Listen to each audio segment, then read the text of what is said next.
Bonjour à vous, j'espère que vous allez bien. Suite à des demandes excessivement inexistantes, j'ai décidé de vous faire cette vidéo pour corriger un peu de vos photos. Si maintenant vous voulez prendre des sacrées photos ou faire passer pour un photographe amateur avec un simple petit smartphone. C'est faisable, c'est même extrêmement accessible à tout le monde et vous allez comprendre pourquoi. Nous allons d'ailleurs passer autre part parce que être dans une chambre c'est quand même un peu chiant. Pause, petite précision, cette vidéo est avec et sans Photoshop, donc quand je vais passer sur le logiciel Photoshop, ne quittez surtout pas car la deuxième étape va vous servir si vous n'aviez pas Photoshop. Let's go. Ah, bah ici on est quand même bien mieux, non? Avec ce si beau soleil et ces si beaux... Bon, en fait, y a rien de beau. Bon, bref, on est quand même toujours mieux dehors, mais ce n'est pas de ce plan-là que je veux parler pour faire une belle photo, plutôt de ce qu'il y a derrière moi. Voilà. C'est très exactement de ce plan-là que je parle. Il va me péter la gueule, putain. Alors, certes, c'est peut-être un petit peu compliqué de faire une photo de ce paradis, mais croyez-moi, c'est faisable. Alors, nous allons prendre un Samsung Galaxy S4 pour commencer ces vidéos-là. C'est pas l'un des meilleurs téléphones, mais franchement, il fait son taf. Et vu qu'il me sert de micro, vu que cette caméra n'en a pas, je vais prendre la photo sans micro.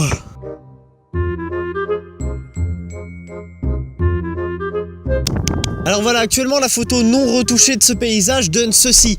Mais maintenant nous allons passer sur le PC, plus principalement sur Photoshop pour ceux qui l'ont. Et là la photo, on va peut-être un petit peu la tâter, la modifier un peu. Allez. Wow, rebonjour de mon quartier secret avec ma bouteille de lait.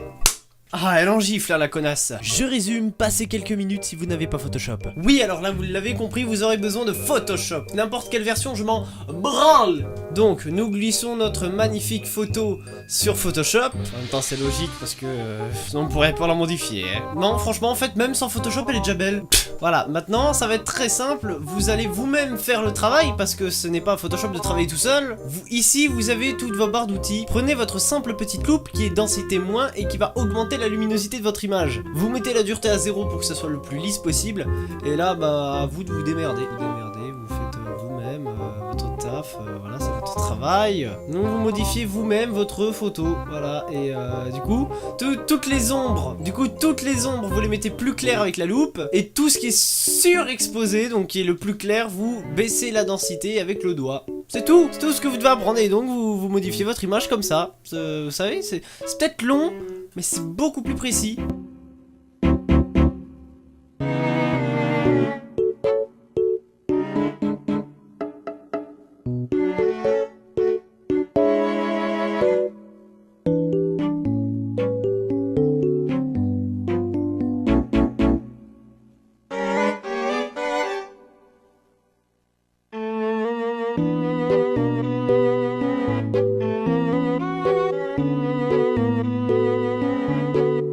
Voilà, une fois que vous trouvez que vous aviez assez modifié la photo, fichier, exporter ou enregistrer sous, et vous l'enregistrez. Alors là, il y a encore une dernière étape à faire, donc ne quittez pas la vidéo. Je vais vite l'enregistrer, pas sur elle-même, mais une copie d'elle-même en fait. Parce que sinon, je voudrais faire un avant et après, et ça sera pas très...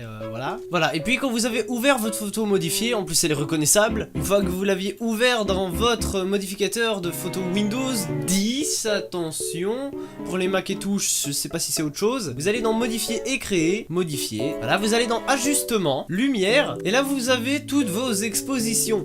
Alors les ombres, nous allons les augmenter un peu, histoire qu'ils les éclaircissent aussi. La subbrillance, la descendre, parce que la subbrillance c'est le ciel en fait. La subbrillance en fait c'est un peu comme ce qu'on a vu sur Photoshop.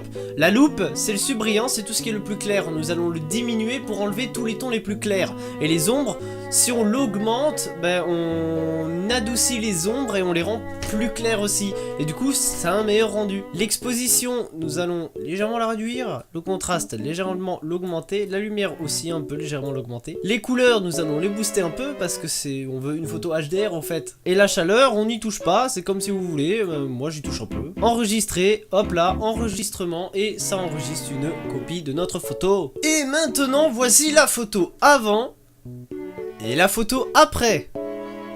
Ah, vous voyez une belle modification quand même. Et là, la photo, elle est magnifique. Alors ce n'est pas de la véritable HDR, High Dynamic Range, mais c'est plutôt une modification HDR. En gros, le principe de cette modification est de faire un peu le même effet que le HDR, mais sans prendre 3 photos, parce que le HDR en fait est une photo surexposée, normale et sous-exposée pour les fusionner en une pour que ça donne une belle photo. Et là c'est à peu près, on va pas dire la même chose, mais c'est à peu près ce qu'on essaye de rendre au final, et voilà, ça rend beaucoup mieux. Bon, si vous n'avez pas Photoshop, vous pouvez faire la deuxième étape qui est directement sur Windows 10 et le logiciel photo de Windows 10 directement intégré, c'est pas grave, mais avec ça on peut faire de très belles photos. Écoutez, j'espère que cette vidéo vous a plu, n'hésitez pas à regarder quelques petits pubs sur Noti pour me soutenir, ça m'aiderait énormément, à vous abonner si vous ne voulez pas manquer de contenu, à aimer cette vidéo si vraiment ça vous a plu et si vous arrivez à faire les mêmes méthodes. En tout cas, je vous dis bye et continuez ce que vous faites sur YouTube parce que sinon ça ne serait pas YouTube. Boum.